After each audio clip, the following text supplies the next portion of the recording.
Today, I show you the best settings in Valorant. Let's start with general.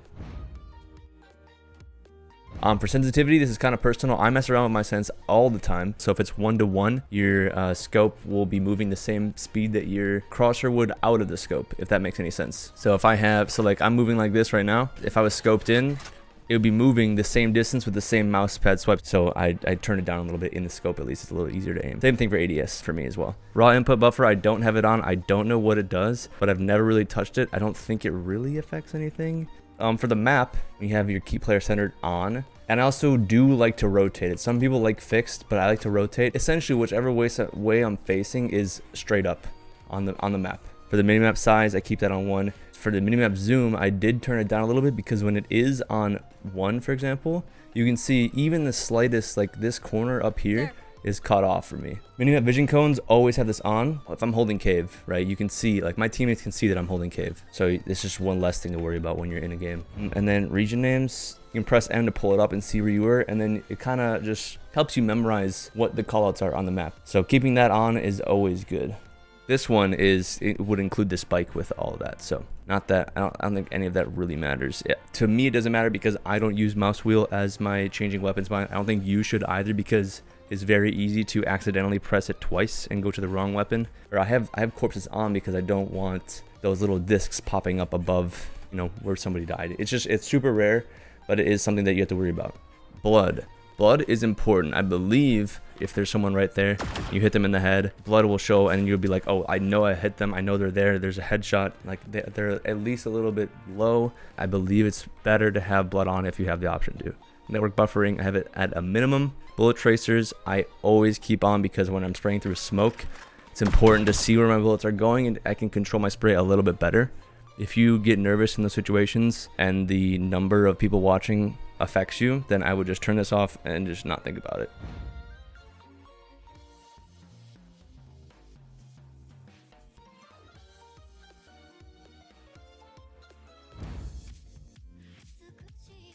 Okay, so for controls, kind of, again, personal preference. So for my abilities, I use thumb mouse button and middle mouse button. So for movement, WASD, obviously, I've never changed that. I know some people do change it. Your default movement mode is always going to be run because you're going to be running around more so than walking. And then I have toggle walk off because I don't want to get stuck in walking mode. So if I had toggle walk on, I would press shift once and then I'm walking. I'm walking without having to hold shift. I would have to press it again. It's just one less keybind that I have to press if I have it off.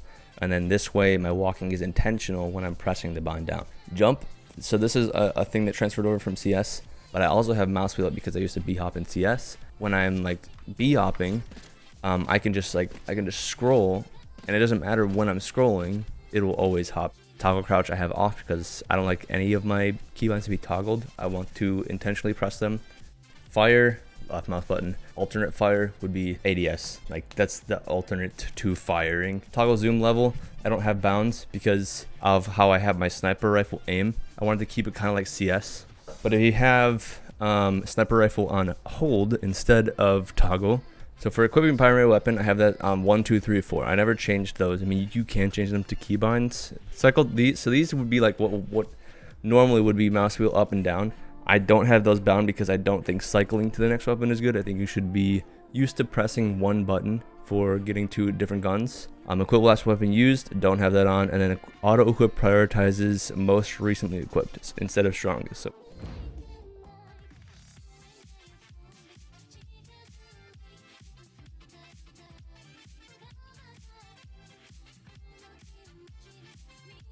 okay, so under communication, most of this does not matter. The only thing that really matters is the party push to talk and your team push to talk. I always keep this the same on every account.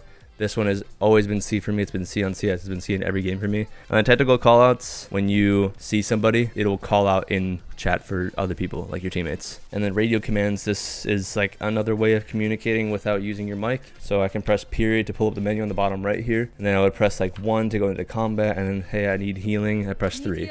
Showing your teammates loadouts. So I do use this sometimes, and then it'll go away when the round starts, which is like good to clear out. Combat report is this like little, it's a little menu on the side of the screen. When you die, it shows up, and when you're spectating, it'll show up like how much damage you did to someone. I would always recommend having that on. And then the scoreboard tab for me normally. Sometimes I change it to P if I don't like how much I'm pressing tab, because I can't get in my own head if I'm playing a bad game.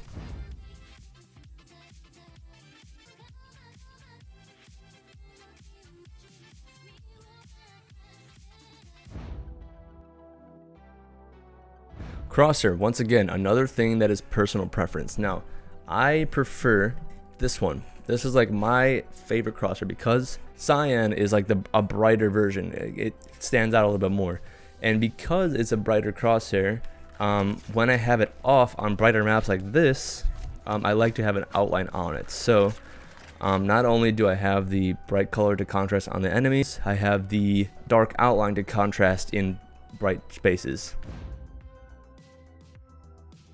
For the video, now I personally prefer to have everything on low. So display mode should be on full screen because that means your graphics card doesn't focus on it the most if it's not in full screen. Resolution, up to you. I would say generally don't go over 1080. And the monitor is just the monitor that you're playing on. I have 3 of them. This is just the main monitor that's in front of my face. For FPS, all these don't really matter. I do have them limited, but they don't really need to be. For graphics quality, multi-thread rendering you want on, because I believe, yeah, it just kind of makes it so that you're utilizing more of your GPU and CPU at the same time. And as far as everything goes, like material quality, I have on low. Texture quality, this is how the map looks. I have everything on low just to have it on, like, so I can get the maximum FPS. The vignette, you don't want this on. VSync, you want off, because this will essentially match your FPS to your monitor's refresh rate, so it'll look very smooth, but it adds a bunch of input delay from your mouse and your keyboard. Anti-aliasing, this is basically how jagged you want your edges to be. I keep this on low. And then bloom, this one is good to have. It makes the skin look way better. So you can have this on, but it does decrease FPS a little bit. And then casting shadows, cast pretty general shadows, I believe, of other players. Some people have them on, but it also can make your game just generally darker. Next is the stats. The stats doesn't really matter. This would just show you what's going on with your computer, like how much FPS I'm getting in game right now. This is really the only stat that I turn on to see that matters. The other one, packet loss, because you can see network stuff like what your ping is. But usually I just have everything off. This is kind of personal preference, what data you want to see coming from your computer.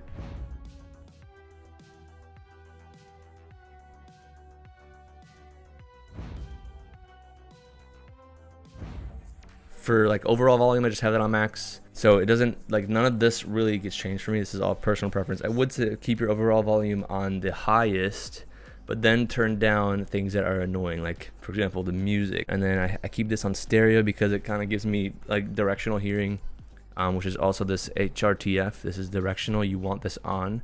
Loopback test, I believe that just has to do with like being able to hear yourself. You know, you can just test to see if your mic's working. And then this is your sensitivity threshold. So if you're like super quiet, some of your communications might not be picked up. It might be below this, it might not go through to the game. So I would have this generally a little bit lower than normal. Onto the party voice chat, I have this on. Party voice chat during custom game, I have this off. Party voice activation mode, I just have it on push to talk. And then I have team voice chat on push to talk as well. I hope that the settings find you well, and I hope that you find the settings that work best for you, because a lot of these are personal preference at the end of the day. Just good luck finding your settings and good luck in your games. Hey guys, if you enjoyed that video, watch this one next, and don't forget to follow my Twitch. I'm live every single day, linked in the description below. See you there.